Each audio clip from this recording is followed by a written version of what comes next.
आहे मन सुन्न करणारी। बारामतीतल्या कोऱ्हाळे खुर्द गावातील अंकिता कडाळे या अल्पवयीन मुलीनं गाव गुंड्यांच्या त्रासाला कंटाळून आत्महत्या केली आणि जीवन संपवलं। याच अंकिताला 10वीच्या परीक्षेत दैदिप्यमान यश मिळाले। तिच्या शाळेत ती पहिली आली आहे। घरच्या गरिबीला मागे सरत आपल्या मेहनतीनं तिनं हे यश मिळवलं खरं, पण ते पाहायला आज ती जिवंत नाहीये। गेल्या कित्येक महिन्यांपासून गाव गुंडांकडून तिला त्रास देण्यात येत होता। तिच्या आईवडिलांना संपवण्याची धमकी देण्यात येत होती। या त्रासाला कंटाळून तिनं गळफास घेत आत्महत्या केली होती।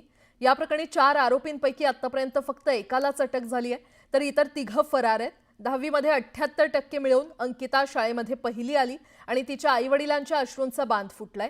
लेकीच्या मारेकऱ्यांना शिक्षा द्या आणि आम्हाला न्याय द्या, इतकीच मागणी त्यांनी केली आहे। माझी मुलगी इयत्ता 10वी पहिला क्रमांक, पहिल्यापासून तिचा पहिला नंबर, पहिली ते 10वी पर्यंत आला, पण आज या जगात ती बघायला